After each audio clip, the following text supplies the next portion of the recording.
Les débats avec vous, eh ben voilà, il y a déjà Régis qui parle, déjà Régis qui est... Non, Éric Tegner, il n'est pas là, il devait être avec nous ce matin, mais il a un problème de liaison Wi-Fi, il était à distance, donc il ne sera pas avec nous. Et ce sera Pascal Jalabert qui va nous rejoindre dans un instant, journaliste politique. Bonjour à toutes et à tous, bonjour Régis de Castelnau, avocat, votre blog s'intitule Vue du droit. Vous avez publié une justice politique aux éditions L'Artilleur. Et vous êtes également membre de la rédaction de Front Populaire. François Monboisse, bonjour, président de la FEVAD, Fédération du e-commerce et de la vente à distance. Et Matteo Ghisalberti, bonjour. Vous êtes journaliste franco-italien à Fil de Média. Évidemment, l'actualité, c'est ce nouveau gouvernement, le gouvernement de Madame Borne, la nouvelle première ministre, avec une actualité évidemment qui est centrée sur deux ministres en particulier. La nomination de Damien Abad avec ses accusations de viol, celle de Pape Ndiaye qui fait également beaucoup réagir. On va en reparler avec vous. Vos coups de cœur, vos coups de gueule. François Monboisse, on va commencer avec vous. On est pile dans l'actualité puisque Roland Garros a démarré hier, mais aujourd'hui, vrai coup d'envoi. Et ça concerne le tennis. Oui, parce qu'on avait l'habitude de Roland Garros un peu ennuyeux avec Nadal, Djokovic, Nadal. Et là, il y a un petit jeune espagnol de 19 ans qui a l'air de tout casser. Il est 6e mondial alors qu'il était 40e il y a un an. Et à Madrid, il vient de battre Djokovic et Nadal. Donc c'est un sérieux client. Il est superbe à voir jouer, vous allez voir. Il frappe comme un sourd. Donc ça va être intéressant pour la première fois, ou sinon on s'ennuie un petit peu, il faut le dire quand même. C'était est-ce que ça va être l'un ou l'autre? Nadal, non, mais c'était toujours les mêmes. Je trouve ça bien, l'éruption. Federer malheureusement est un peu atteint par la limite d'âge et c'est dommage parce qu'il avait un jeu superbe. Et donc je trouve ça très bien d'avoir un nouveau petit jeune qui arrive, surtout quand il joue de manière agressive et très spectaculaire. Ouais, il y a des fans de tennis, Matteo, Régis. Moi, je le suis moins que je ne l'ai été.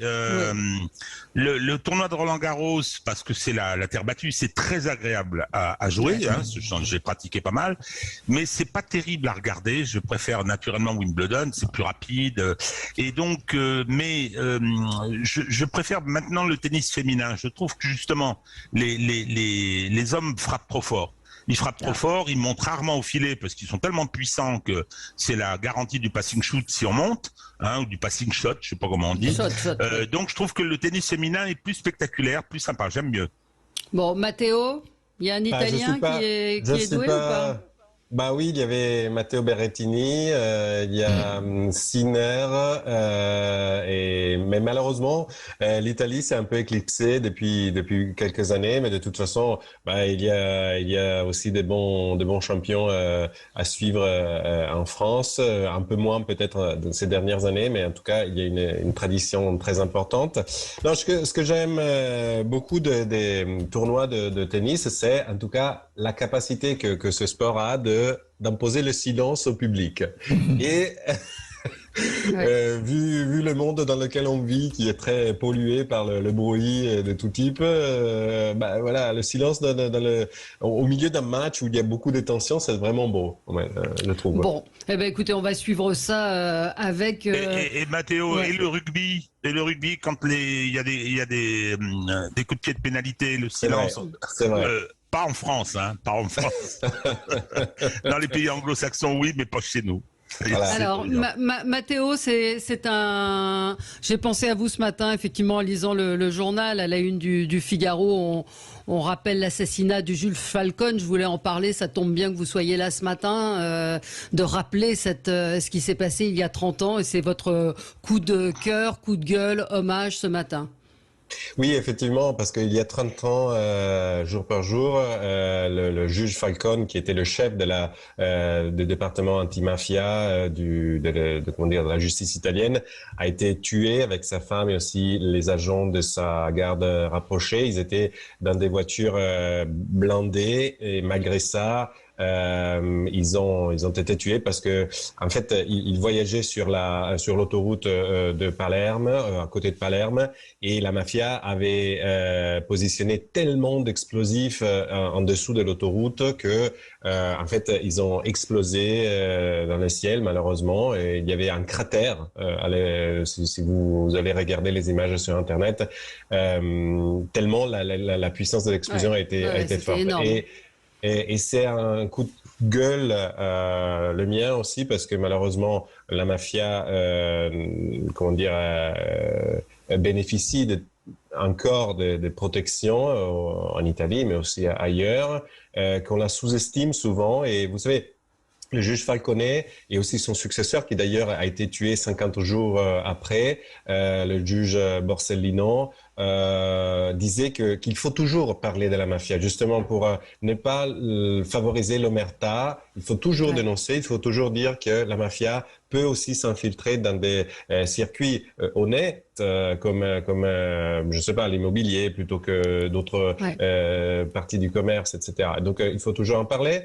Et un peu un coup de gueule aussi parce qu'il y a, juste avant le Covid, la Cour européenne du droit de l'homme avait critiqué l'Italie parce que elle appliquait ce qu'on appelle la peine à perpétuité ostative. Je parle un peu sous le contrôle aussi de l'avocat que nous avons avec nous, mais en fait c'était une critique parce qu'elle disait que ceux qui ne se repentent pas finalement ne sont pas obligés de rester en prison jusqu'à leur mort. Et c'est là, c'était bien évidemment quelque chose qui fonctionnait en Italie, qui fonctionne en Italie, qui est un déterrent et qui a une sécurité, une justice qu'on peut constater parce qu'on dit bon, il y a une peine et on l'applique. Alors, juste en lisant l'article ce matin dans le Figaro, on voit que ce repenti de la mafia, qui a raconté un certain nombre de choses, dit ne même pas se souvenir du nombre de gens qu'il a demandé, qu'il a fait assassiner. C'est absolument sidérant. Il a commandité un nombre de meurtres tellement invraisemblable, incroyable, qu'il ne s'en souvient même plus. Pardon, Régis. Oui, non, simplement, je voulais dire qu'il y a deux choses qu'il faut absolument voir. Il y a un documentaire sur la trahison et sur le repenti et sur l'immense procès où on voit d'ailleurs le courage des magistrats, c'est extraordinaire, et puis des deux héros qui ont été assassinés. Et il y a le film de fiction qui est très bien aussi. Et qui est passé hier sur Arte. Voilà, qui est passé hier. Et alors, j'en arrive à une situation que j'arrive plus à me souvenir. J'ai des séquences dans la tête lesquelles relevaient du système de la fiction ou du documentaire. Concernant ce que Matteo vient de dire sur la perpétuité réelle. Je vais juste faire une observation, justement, ce que montrent ces deux films, c'est que la justice italienne a réussi à maîtriser sa pratique démocratique, c'est-à-dire que les procédures ont été respectées et donc les peines qui ont été infligées effectivement sont subies. La Cour européenne des droits de l'homme, en prenant une décision qu'on peut interpréter aussi, c'est-à-dire que la perpétuité réelle n'est pas automatique, c'est-à-dire qu'il faut des magistrats du siège indépendants et impartiaux peuvent décider de la raccourcir, etc. C'est un peu le même système en France, mais effectivement, on peut faire une perpétuité complète. Regardez ce qui arrive à... Oui, allez-y. Oui, on est obligé de s'arrêter parce que c'est l'heure du journal, mais on peut revenir sur cette idée de perpétuité tout de suite après. Je crois que François voulait réagir aussi. Tout de suite sur Sud Radio. Les débats avec vous, nous commentons l'actualité. L'actualité, c'est évidemment le nouveau gouvernement formé par la nouvelle première ministre Elisabeth Borne. On en parle avec vous ce matin et autour de cette table, Matteo Ghisalberti, journaliste franco-italien à Fil de Médias, François Monboise, président de la FEVAD, Fédération du e-commerce et de la vente à distance, Régis de Castelnau, avocat. Vous avez un blog qui s'intitule Vue du droit. Vous avez publié un livre, Une justice politique. On pourra peut-être en dire un mot à propos de notre ministre de la Justice qui a été confirmé dans ses fonctions. Et vous êtes également membre de la rédaction de Front Populaire. Pascal Jalabert nous a rejoint, journaliste politique et éditorialiste. Bonjour à vous, Pascal. Évidemment, vous l'avez entendu dans le flash à l'instant, la nomination de ce nouveau gouvernement suscite un certain nombre de réactions en ce qui concerne deux ministres en particulier, Pape Ndiaye, l'anti-Blanquer, dit-on, et puis également Damien Abad, accusé de viol, on va en reparler, et puis même Éric Dupond-Moretti, toujours en place, ça pose un certain nombre de questions alors qu'il est mis en examen pour certaines affaires. On continue notre tour de table, mais avant peut-être François, vous vouliez réagir? Oui. Pascal, nous parlions donc, cela fait 30 ans aujourd'hui que le juge Falcon a été assassiné, on parlait de perpétuité réelle. François, vous vouliez dire quelque chose? Oui, parce que je suis d'accord avec ce qui a été dit sur le fait qu'on ne s'occupe pas de la mafia, on fait comme si le sud de l'Italie en fait était l'équivalent de la Lombardie ou de la région Île-de-France.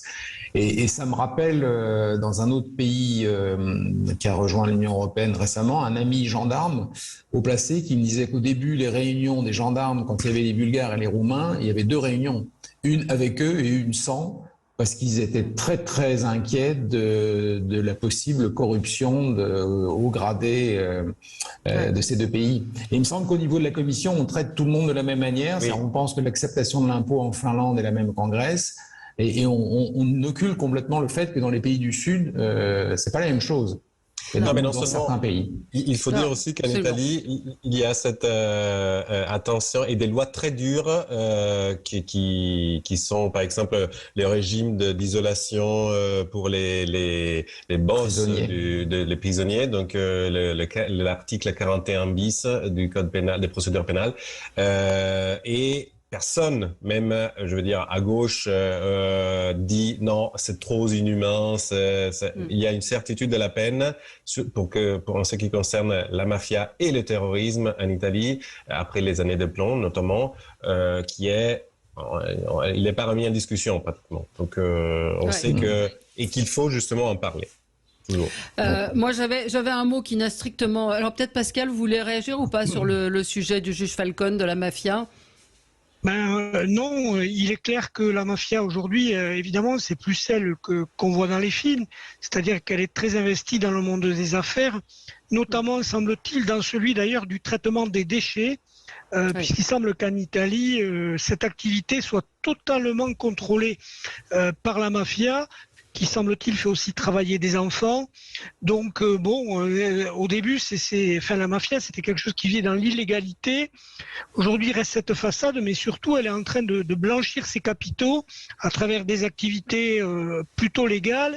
Et là, tout le monde ferme les yeux. Donc, c'est un combat qui doit continuer. Et à l'époque, en effet, la corruption, c'était plutôt le gendarme ou le policier du coin. Aujourd'hui, il est fort probable que ça va beaucoup plus haut, puisqu'on est dans l'obtention de marchés à plusieurs dizaines de millions d'euros. Moi, j'avais un député européen, Pascal Canfin, pour ne pas le citer, qui disait que la mafia avait des lobbyistes qui avaient carrément pignon sur rue à Bruxelles pour aller auprès des députés et des fonctionnaires de la Commission, des députés européens et des fonctionnaires de la Commission européenne pour faire voter des textes qui soient favorables à ces activités. Juste un mot avant de vous donner la parole, Régis, ça concerne la justice également. Je lisais ce matin dans le Parisien un article sur un camion Lacoste, un camion qui transportait des produits Lacoste qui a été attaqué. Le chauffeur a été séquestré. Bien, figurez-vous qu'on a retrouvé évidemment ceux qui ont commis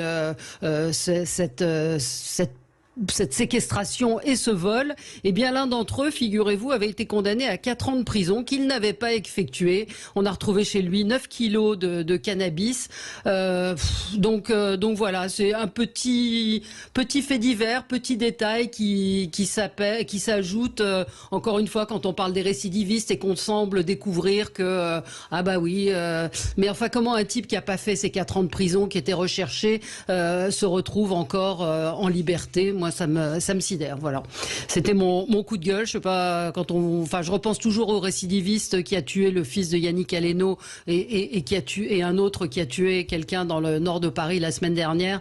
Il y a vraiment un problème avec la justice. Je sais pas ce que vous en pensez, Régis.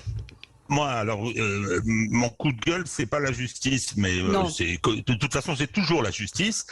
Oui, absolument, mais le problème, c'est qu'on est, et on va en parler pour l'affaire Abad, on est aujourd'hui en France prisonnier d'un système judiciaire qui est effectivement contrôlé, et c'est logique, hein, par une magistrature qui est sociologiquement extrêmement identifiée et qui développe une approche désormais de la justice, une approche morale, une approche politique et idéologique qui considère qu'elle a des leçons de morale et des leçons politiques à donner à la société. Pas seulement dans ce que j'avais dit dans mon livre concernant les affaires politico-financières, etc.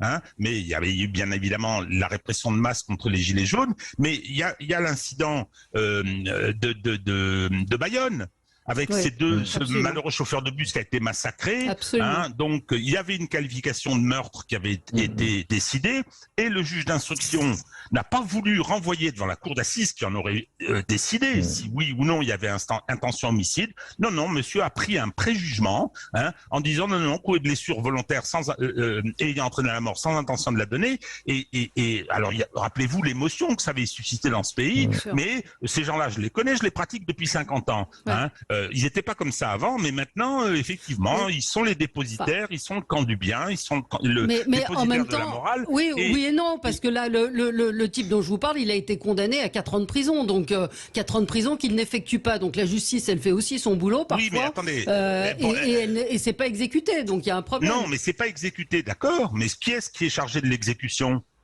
Ce sont les parquets, ce sont les procureurs. Hein, moi je veux bien, mais comme je vous l'ai dit dans une autre émission, on a 1,5 million à 2 millions d'infractions avec auteurs connus qui ne sont pas poursuivis dans ce pays, sûrement faute de moyens, mais j'aimerais bien savoir comment on les sélectionne, hein, les infractions qu'on poursuit et qu'on poursuit pas. Alors, votre coup de gueule, ça n'a rien à voir. Ça concerne une fois de plus, me direz-vous, Jean-Luc Mélenchon.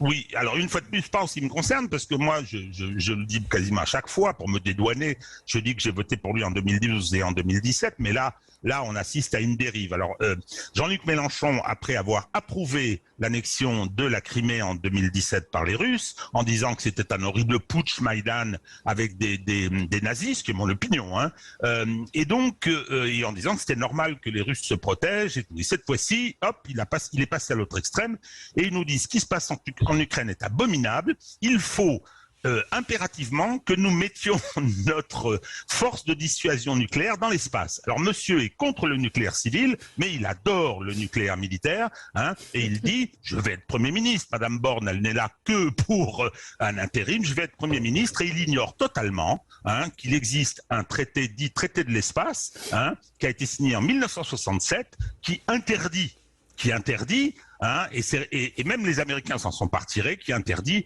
bien évidemment, d'installer des armes nucléaires dans l'espace et même sur la Lune. On avait prévu de ne pas en installer sur la Lune. Et M. Mélenchon vient et continue à dire n'importe quoi pour faire de la démagogie, pour plaire à telle ou telle partie de son électorat. Je trouve ça absolument scandaleux, parce que c'est grave quand même. C'est grave de ce genre de préconisation. François qui connaît bien ces questions du nucléaire. Plutôt civil. Non, mais je crois, comme l'a dit Régis, il en fait beaucoup pour faire rattraper toutes les vidéos qu'on voit de lui disant à 2 jours avant l'invasion que l'invasion ne se produirait pas, qu'il en était certain et qu'il n'y aurait jamais d'invasion russe, etc. Mais je crois et du coup, il met le balancier complètement de l'autre côté en disant des choses effectivement qui ne sont pas très raisonnables. Irresponsable, complètement irresponsable. Pascal Jalabert, vous avez un coup de cœur, un coup de gueule ?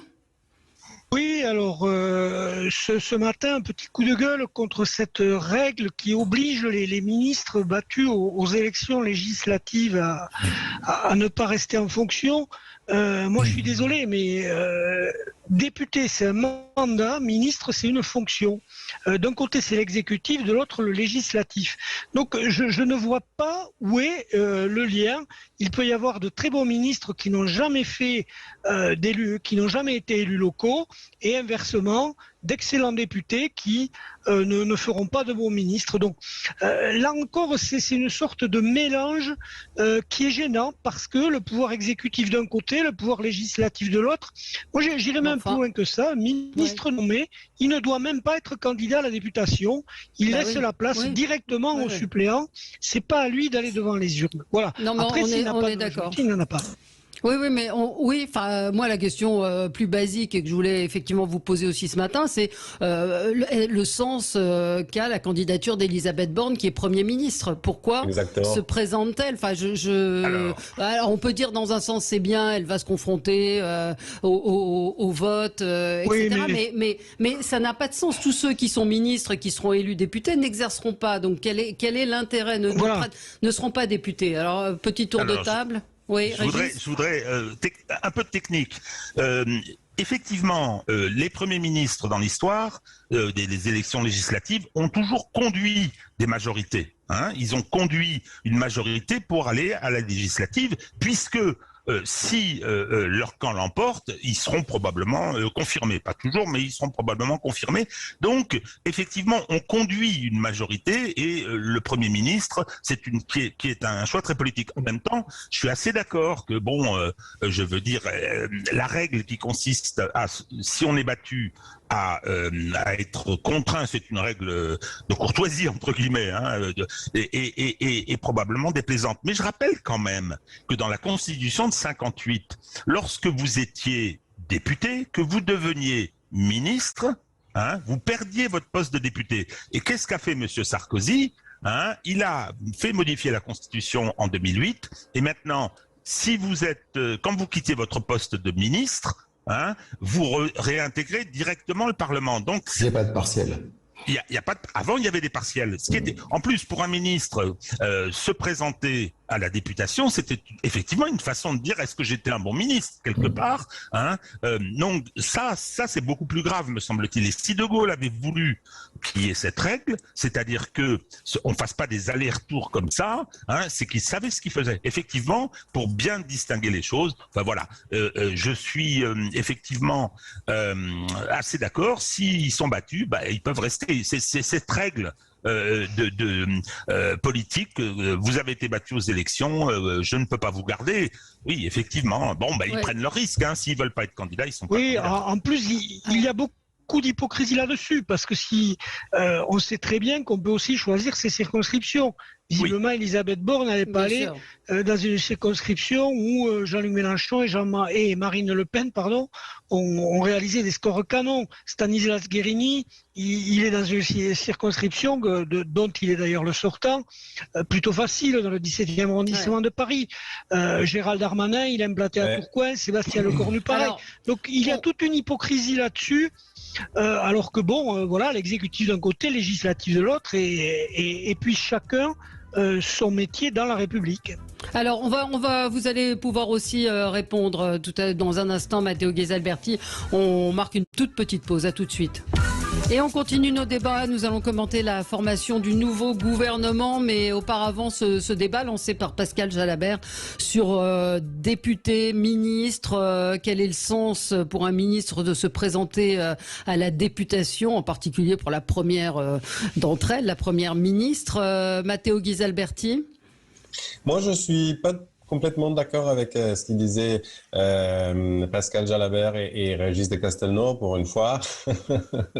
Non, mais dans le sens que c'est vrai que normalement il faudrait pas imposer cette démission au ministre. Mais enfin, est-ce que vous avez le temps d'être ministre et député? Non. Non. C'est ça. Donc à quoi ça sert? Moi, je non, mais il donne tout de suite la place aux suppléants. Oui. Exactement. Mais quel est l'intérêt? Enfin, moi, je suis basique. Quel est l'intérêt? D'avoir un contact avec le terrain. Oui, mais si vous n'y êtes pas, s'il n'y est pas, vous donnez votre suppléant, donc ça veut dire que vous n'y allez pas sur le terrain. Et concrètement, quand vous êtes ministre, vous n'avez pas le temps, en dehors de votre tâche, de faire. Pardon, Matteo, allez-y. Non, mais par contre, je trouve qu'il faut toujours se rappeler qu'en France, on n'a pas l'attitude que, par exemple, existe dans les pays anglo-saxons où tu as perdu, tu t'en vas. Tu ne représentes pas. Et cette chose peut avoir des limites, sans doute. C'est pas toujours plus vert, comment dire, L'herbe n'est jardin pas du plus voisin. verte d'ailleurs. Voilà, mais quand même, ça évite le recyclage de vieux éléphants de tel ou tel parti pendant des décennies. Donc, peut-être il y a quelque chose de positif dans l'imposition de cette règle. Et après, moi, personnellement, je suis contre le cumul des mandats parce que de toute façon, je comprends pas pourquoi dans le privé, une personne normale doit répondre à un seul boss quand il est embauché dans une entreprise. Et si on est politique, on peut, répondre à plusieurs électorats. D'ailleurs, il y a certains hommes et femmes politiques qui disent, moi, je m'engage dans la députation et donc je serai proche de vous. Et après, on leur propose de, je sais pas, de faire une autre campagne pour devenir député européen ou bien ministre ou bien autre chose et ils remangent tout ce qu'ils viennent de dire. Enfin, personnellement, c'est pas. Oui. L'intérêt, me dit une auditrice, c'est qu'ils gardent un poste, donc des privilèges.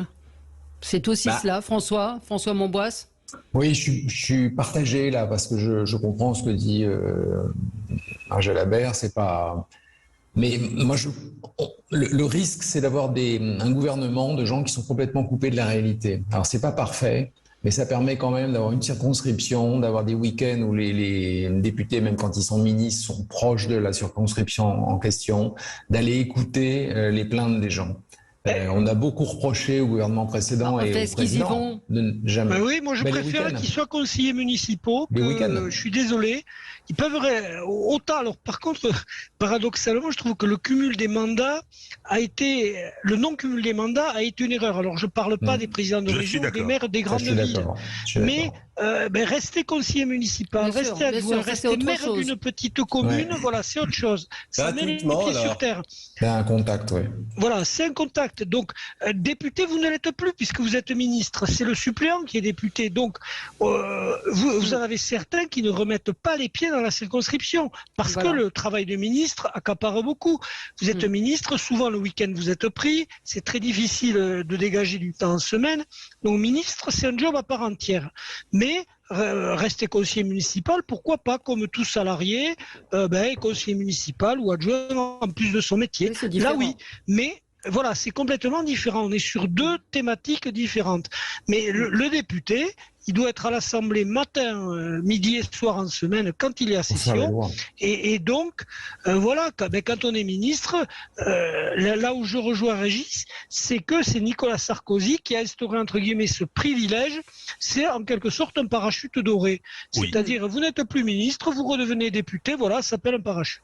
Il y a aussi le Sénat pour ça, dans le sens que il y a un parachute doré qui est un peu institutionnalisé en France, qui est celle de sénateur.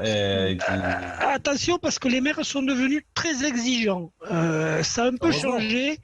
Depuis deux, trois élections sénatoriales, on a vu les maires très très exigeants avec leurs sénateurs. Bon, je voudrais qu'on parle donc de ce nouveau gouvernement. Premier conseil des ministres ce matin. Écoutez Emmanuel Macron. Un gouvernement pour agir donc, rassembler notre pays, un gouvernement qui lui ressemble. C'est un gouvernement tout à la fois de continuité, de nouveauté, avec des femmes et des hommes qui sont issus des formations politiques, qui m'ont amené aux responsabilités en 2017 et 2022, d'autres venant de formations politiques différentes, avec cette idée de rassembler, d'unir autour du projet qui nous porte. Des femmes et des hommes qui viennent de la société politique, en tout cas qui ont une expérience politique et des mandats d'élus depuis plusieurs années, et d'autres qui viennent de la société civile et ont décidé de s'engager au service de ce projet. Voilà. Bon, petit tour de table, commentaire. Qui veut commencer ? Si vous me permettez, j'ai un peu l'impression que pour composer un gouvernement, on se comporte comme si on était en train de remplir l'album Panini, dans le sens que ce qui compte n'est pas le talent des gens, mais de remplir la page des stickers. Voilà.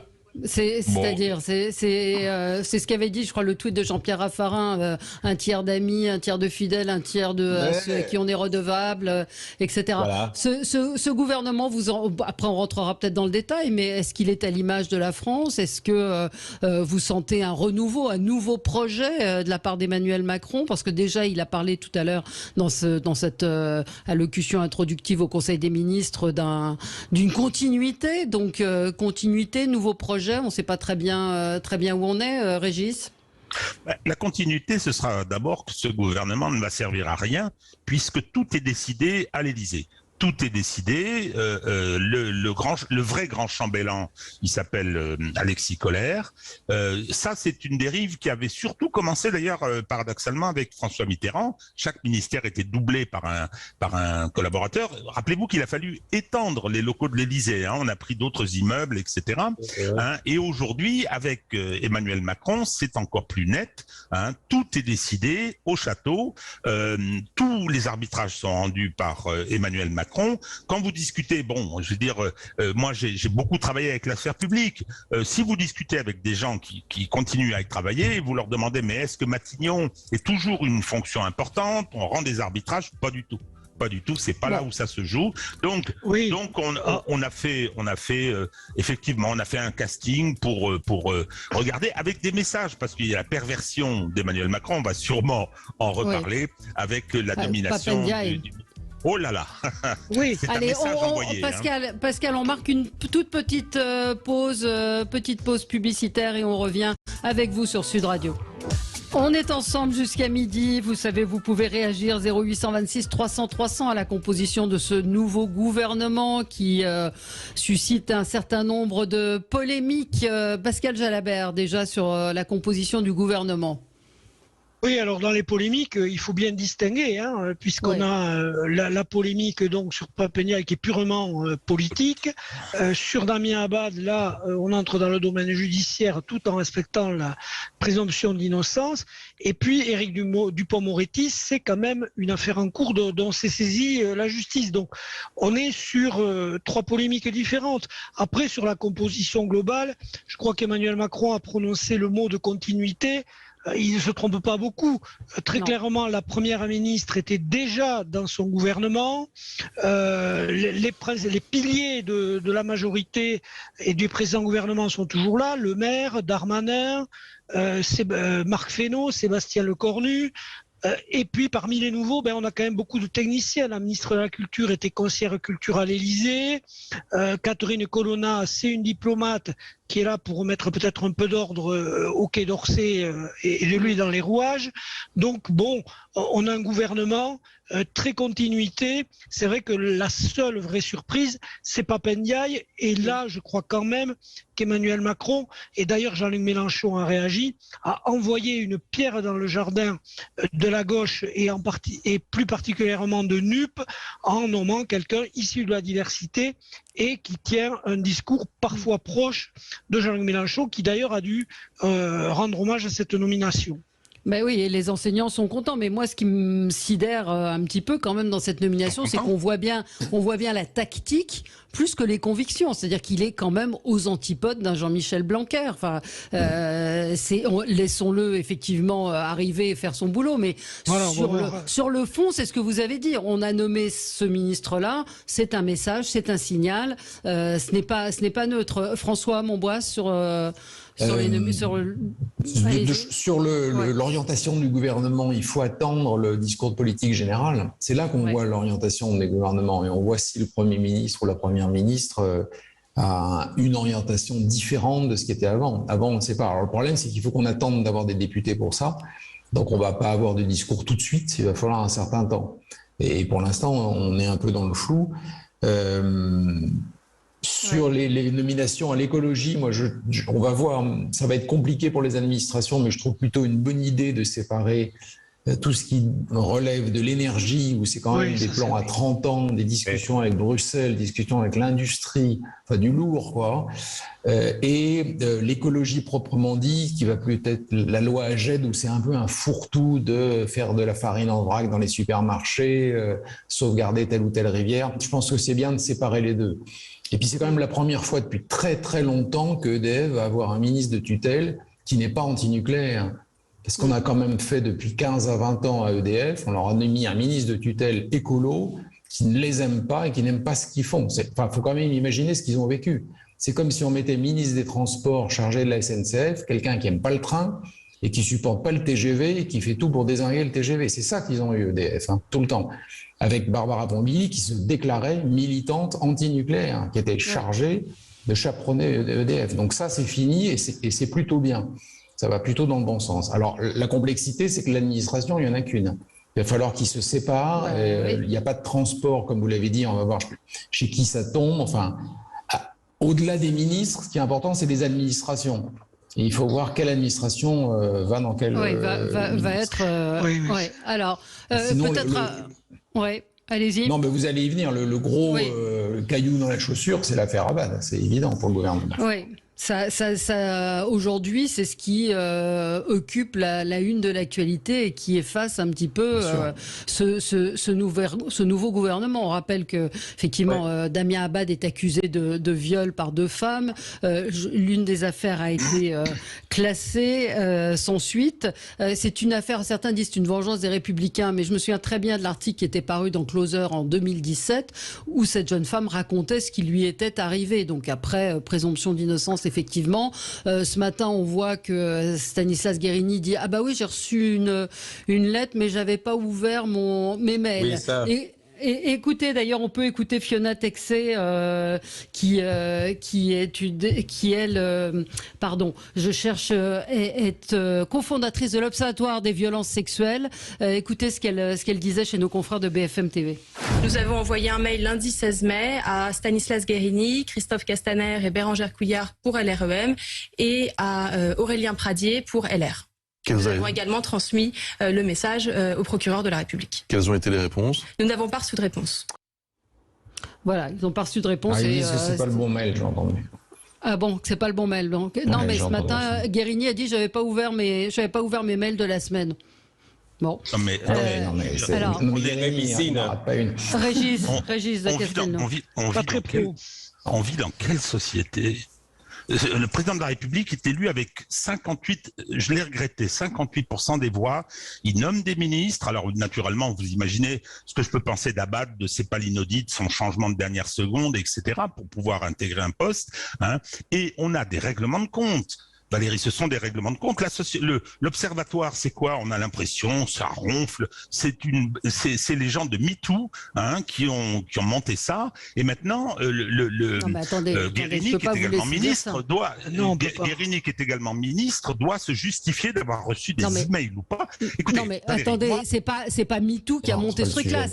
Ça existe depuis 2017 cette histoire et Mediapart enquête depuis un mois. Donc je dis pas qu'il n'y a pas de la manipulation politique derrière. Mais vous pouvez pas dire que ça a été fait exprès pour le faire tomber. La manipulation politique, il n'y a jamais de choses envoyées par Mediapart sans qu'il y ait un commanditaire. Jamais. Bon, ça c'est mon expérience. J'ai écrit 600 pages pour l'expliquer. Ce que je veux dire là, j'ai lu moi ce que Mediapart raconte. Je veux dire, c'est pourquoi ça a été classé sans suite. Ce sont des déclarations des gens qui disent des années plus tard, oui, mais j'ai pas vécu ça comme il faut, etc., etc. Vous vous rendez compte? Allez, il faut le lire. Moi je l'ai lu aussi. Il y en a une qui raconte qu'elle a bu une coupe de champagne et qu'elle s'est retrouvée dans son lit sans se souvenir de rien. C'est ce qu'elle dit, mais lui est obligé de répondre. Après, moi, je vais venir sur les principes. Il est obligé de répondre. Je suis handicapé, j'ai jamais pu porter. Mais enfin, je veux dire, il y a un système judiciaire. Des imputations de ce type qui sont d'une mais quel est l'intérêt pour une femme de faire ça? Mais quel est l'intérêt pour une femme de dire ça? Quel est l'intérêt pour ces deux femmes de s'exposer, de raconter ça en 2017, Régis? En 2017, je vous parle pas d'il y a une semaine. excusez-moi, c'est professionnellement des affaires comme ça, j'en ai vu des dizaines et des dizaines. Mon épouse est spécialisée dans les fausses allégations d'abus sexuels. Elle a même écrit deux livres sur le sujet, si vous voulez savoir. Bon, donc oui, il y a on règle des comptes, ou bien on a un malaise et on pense que ça vient de là, etc. Moi, je suis tout à fait désolé. On vit dans un système totalitaire, hein. C'est-à-dire que la démocratie on peut pas dire ça. A des modes de fonctionnement, hein, et on devrait les respecter. La présomption d'innocence, ça... Non, mais c'est pas la justice. Et c'est destiné à protéger... oui, bien sûr qu'il faut respecter la présomption d'innocence. Mais oui, mais la présomption d'innocence est destinée à protéger les innocents. C'est les règles de procédure. On les foule aux pieds. On vous parle de viol, on vous parle d'agression sexuelle. Vous connaissez, si votre femme a écrit des livres sur le sujet, elle sait très bien la difficulté qu'ont aujourd'hui les victimes à porter plainte et que 20 ans après, parfois elles portent plainte. Je peux vous dire qu'après des dizaines de relax, voire d'acquittements, hein, ça, effectivement, le mensonge existe. Bon, mais on ne dit pas le contraire. Mais je termine. On n'est pas encore dans ce temps-là. Je termine. Crise économique, inflation, guerre en Ukraine. C'est pas le sujet. Perspective. Non, mais c'est pas le sujet. Et on passe des heures carrées, hein, à aller dans les alcôves par le trou de la serrure, etc. Non, mais on parle de viol, on parle pas de relations extra-conjugales, on parle de viol, Régis. Ça me choque. Moi, ce que vous dites me choque et choque nos auditeurs aussi. De viol, mais attendez, mais ce sont des affirmations. Mais pourquoi on veut faire tomber Damien Abad? Expliquez-moi, que ce soit le président de la République, je comprendrais, mais Damien Abad...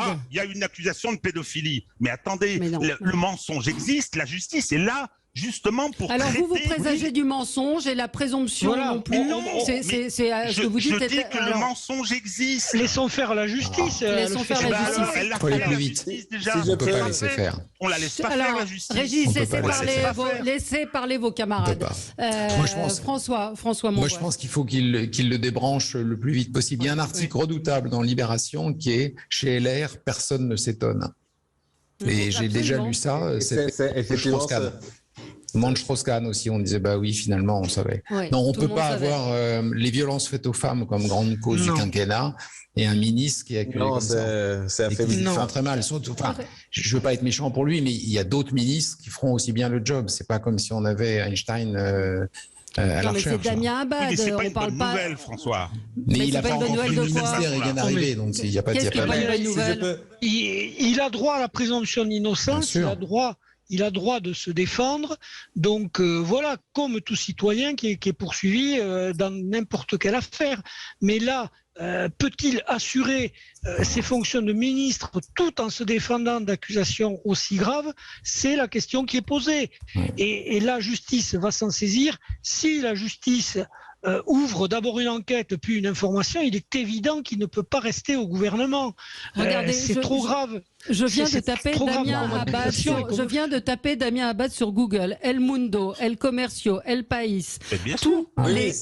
Tous les journaux étrangers ne parlent que de ça. C'est un qu'il soit coupable ou pas. C'est un caillou dans la chaussure du gouvernement. C'est autre chose, ça. C'est autre chose. C'est qu'on vit dans un système où effectivement, on a nommé un homme dont on savait qu'il avait une présomption de culpabilité, d'innocence aussi, mais cette affaire existe depuis 2017, Régis, depuis 2017. Oui, et les faits datent de quand, rappelez-moi? 2011 et 2010. C'est-à-dire que dans les deux cas, c'est prescrit. Excusez-moi. Donc, je veux dire, attendez, mais c'est là. Moi, je veux bien, Abad, qu'on le vire. J'ai aucune pas prescrit, si c'est un viol, c'est pas prescrit, rassurez-moi. C'est pas prescrit, 2011. C'est pas prescrit. C'est 10 ans, le crime. C'est 10 ans. C'est 10 ans, c'est pas 20 ans? C'est 10 ans. Non, c'est 10 ans. 20 ans alors. Le crime à l'époque, la prescription de l'époque, c'était 10 ans. Donc, non, mais attendez, moi, oui, effectivement, la presse en parle, etc. Hein, et c'est un caillou dans la chaussure, hein, mais le fait générateur, moi, je suis désolé, je n'aime pas cette société. C'est la grande cause du quinquennat. On peut pas. C'est la grande cause du quinquennat. Je suis d'accord, mais ça, c'est autre chose, François. Ah ben oui, mais ça, Valérie, vous me permettez? Ça mine tout le travail. Allez-y. Je vous laisse parler. Mathéo. Je rentre pas dans les détails parce que, encore une fois, effectivement, il y a la présomption d'innocence. Je ne suis pas très, je connais pas vraiment le dossier. Mais ce que j'ai observé ces dernières heures, c'est d'un côté, effectivement, cette réponse un peu surréaliste de Stanislas Guerini, qui est un peu comme s'il avait dit j'avais piscine, j'ai pas regardé mes mails. J'extrémise, mais de l'autre côté, ça donne encore plus de valeur à ce que je disais tout au début. C'est qu'on est en train de faire une espèce d'album Panini quand on compose un gouvernement, et surtout c'est les fonctionnaires des différents de l'Élysée plutôt que de certains autres ministères qui le font, et ils le font aussi mal, malgré le fait qu'ils aient reçu une tâche importante de la part du président de la République. Ils le font mal, désolé, parce que si on est passé à côté, effectivement, des d'informations, des signalements de ce type, etc., enfin, je me dis, mais où était ce qu'ils devaient contrôler, première chose. Et puis, je rentre pas encore une fois dans le débat, dans la question. Mais après, j'ai été étonné aussi d'entendre Damien Abad dire qu'effectivement, sa condition de porteur d'handicap ne lui permettrait pas de porter atteinte à une personne. Mais je me dis, mais là, on parle aussi d'un événement qui apparemment, il y a eu du vent qui, je sais pas, a été frelaté, on peut dire comme ça. Ou en tout cas, la personne qui accuse Damien Abad de l'avoir drogué. Voilà, dirait que... Donc, je me dis, est-ce que c'est pas une... contre-productif dire une chose comme ça, que donc on peut pas forcer quelqu'un parce qu'on a une condition handicapée. Là, je rentre un peu. C'est horrible. Voilà, oui, je sais pas. Mais je trouve qu'Elisabeth Borne, pour le coup, a dit on va s'y intéresser, et non pas la réponse qu'avait fait Emmanuel Macron à l'époque de l'affaire Hulot, où il avait dit avoir accueilli cette accusation avec une sérénité de marbre. Ils sont un petit peu plus prudents tout de même. Pardon, Pascal Jalabert. Oui, ils ont gagné en prudence. Alors rappelons-nous, on a eu des nominations, le fameux Laurent Thévenoud, vous savez, celui qui avait une feuille administrative, on avait nommé à Bercy quelqu'un qui n'était pas clair avec ses impôts. Bon, donc visiblement, il y a en effet des progrès à faire sur la haute autorité, ça ne suffit pas très clairement. Pour se renseigner sur quand même un peu le palmarès fiscal, judiciaire et moral des ministres que l'on nomme. Mais dans cette affaire, il faut quand même être réaliste. Damien Abad peut-il sereinement exercer sa fonction de ministre? Peut-il aller devant des associations de handicapés, défendre des dossiers? Peut-il aller devant la presse? Peut-il représenter la France à l'étranger si nécessaire? La réponse est dans la question. Donc voilà, la meilleure solution dans ces cas-là, de mon point de vue, c'est de dire écoutez, voilà, le ministre se défend, et en revanche, s'il est blanchi, s'il apparaît qu'il est totalement innocent, oui, qu'il soit réintégré. Mais actuellement, il n'est pas possible qu'il reste au gouvernement. Je pense. On va continuer ce débat dans un instant. On va parler aussi du ministre de la Justice qui lui est mis en examen. On se souvient quand même qu'il y avait eu des précédents avec François Bayrou ou Sylvie Goulard qui avaient été obligés de démissionner. Donc c'est pas pareil. C'est pas pareil. Vous allez nous expliquer pourquoi. Alors, vous allez nous expliquer pourquoi. À tout de suite. Alors, il nous reste assez peu de temps, hélas, pour continuer à commenter ce gouvernement. Un gouvernement dont on remarque qu'il n'y a plus de ministère des Transports, ni du Tourisme, ni de la Ville, ni des anciens combattants, et toujours pas de ministère de la Consommation que je réclame depuis longtemps. Parlons tout de même donc d'Éric Dupond-Moretti. Alors, on aura quelques mots, parce que je voudrais qu'on ait le temps aussi de parler de Pape Ndiaye. Éric Dupond-Moretti, pourquoi ce n'est pas la même chose, sa mise en examen? Parce que c'est un conflit avec les syndicats de magistrats, alors que Bayrou, c'était une suspicion de détournement de fonds européens pour faire travailler son propre parti. C'est pas la même chose. Suspicion lourde. Oui. Moi, je voudrais donner des petites infos, ce qu'on appelle les couloirs du palais. Au moment de la nomination de Dupond-Moretti, il était en rivalité avec François Molins. Toute la magistrature le voulait. Donc, quand il a été nommé, ça a été un cri de rage. de la part des magistrats. Et François Molins, sur plainte de syndicats, à mon avis irrecevables, des syndicats de magistrats, a conduit une procédure dans la Cour de justice de la République contre Éric Dupond-Moretti sur une accusation de prise illégale d'intérêt dont le professionnel que je suis, connaît un peu ces questions, dit qu'elle n'est pas fondée. Et comme par hasard, au moment de la constitution du gouvernement, M. Molins a averti la presse qu'il avait pris un réquisitoire demandant le renvoi de Dupond-Moretti. C'est un règlement de compte. Ouais. Alors, j'ajoute, et puis j'ai fini, j'ajoute que pour ce qui me concerne, Dupond-Moretti est un mauvais ministre de la Justice et je rêve qu'il ne le soit plus, c'est tout à fait clair. Mais là, c'est un règlement de compte entre magistrats et Dupond-Moretti.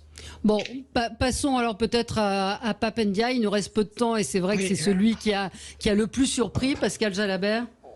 Oui, alors Pape Ndiaye, on ne peut pas contester le travail qu'il a fait, notamment par rapport à ce musée de l'immigration qui explique que quand même la France est un pays qui s'est aussi construit à travers diverses vagues migratoires. De ce côté-là, il n'y a pas de problème. Après, Pape Ndiaye, on attend de voir quelle politique il va appliquer, notamment sur la laïcité.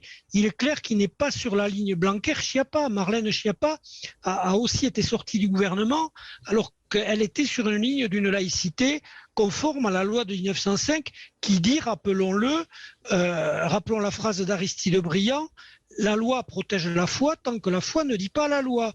Or, Pape Ndiaye n'est clairement pas sur cette ligne sur la laïcité. Ça, c'est le premier point. Donc, Emmanuel Macron a-t-il changé d'avis là-dessus ? Au moment où Éric Piolle a autorisé le burkini, ça risque d'être un peu électrique. Deuxième domaine sur lequel Pape Ndiaye est attendu, c'est quand même ses déclarations contre les policiers.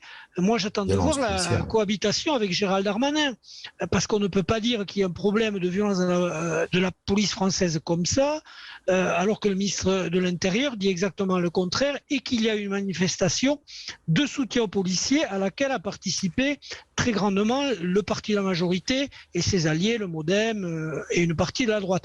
Donc, il se pose aujourd'hui un problème de cohérence. Alors, est-ce que Pape Ndiaye va rester dans le couloir de l'éducation ? Si derrière, il double aussi les classes de CM1, CM2 en REP+, s'il donne des moyens, s'il réforme le collège de façon intelligente, pour que les enfants qui n'y arrivent sans le niveau puissent le récupérer. S'il remet le bac un peu qui ressemble à quelque chose, voilà, très bien, c'est ce qu'on lui demande. Mais s'il sort de son couloir, attention. Personnellement, je me demande si Pape Ndiaye n'est pas finalement seulement un fusible que le cynisme de Macron a choisi de faire sauter après les législatives, par exemple, tout simplement pour l'instant pour lancer effectivement un message à l'électorat de gauche et après s'en débarrasser parce que c'est trop clivant, il pose effectivement toute une certaine nombre de problèmes parce qu'il est wokiste, donc une personne comme moi, de base, il pourrait la détester, donc il pourrait expliquer expliquer dans des écoles que nous, on est quand même des mâles blancs dominants, on est des salauds parce que nos ancêtres, les miens, je sais pas, mais les ancêtres des Blancs sont quand même des anciens esclavagistes, etc. Enfin, moi, ça me pose un peu de problème. Et puis, en ce qui concerne ces capacités, le musée de l'immigration, moi, je suis un migrant. Et honnêtement, je trouve que la chose la plus intéressante de ce musée, qui est une coquille vide, c'est l'aquarium de Paris qui est dans le sous-sol, parce que c'est la chose la plus intéressante. Écoutez, vous êtes vache. Une coquille vide qui n'avait même pas trouvé de vrai nom pendant des années, et puis on y a mis quelqu'un, et c'était bien, etc. On aurait pu mettre, par exemple, un descendant de Polonais. Voilà. Régis ? Schadenfreude. C'est joie mauvaise, j'imagine. À droite, ceux qui se sont ralliés à Emmanuel Macron, ils doivent être contents. Ça, c'est ma première observation. Ma deuxième, c'est que je pense que l'enseignement privé en France a de beaux jours devant lui, parce que effectivement, si ça continue, enfin, je veux dire, si on voit la politique qui serait mise en œuvre au travers des œuvres précédentes de ce monsieur, je pense que ça va être intéressant. Troisième petite observation, on m'a mis sous les yeux les cursus scolaires de tous les ministres ministres, ceux qui sont d'origine, je vais dire bourgeoise, ils ont tous été dans les grands lycées, tous. Et ceux qui sont d'origine plus modeste, je pense à Dupond-Moretti, ils ont tous été dans l'enseignement catholique. C'est-à-dire que l'école publique, effectivement, a de beaux jours devant elle. Je crains malheureusement que l'effondrement que l'on a vu depuis maintenant quelques dizaines d'années va se poursuivre. Mais cette nomination, elle a un sens. Emmanuel Macron l'a choisi, on l'a évoqué pour envoyer un signe à la gauche, mais il faut savoir quand même, Valérie, que Jean-Michel Blanquer, les profs ne le supportaient plus à la fin.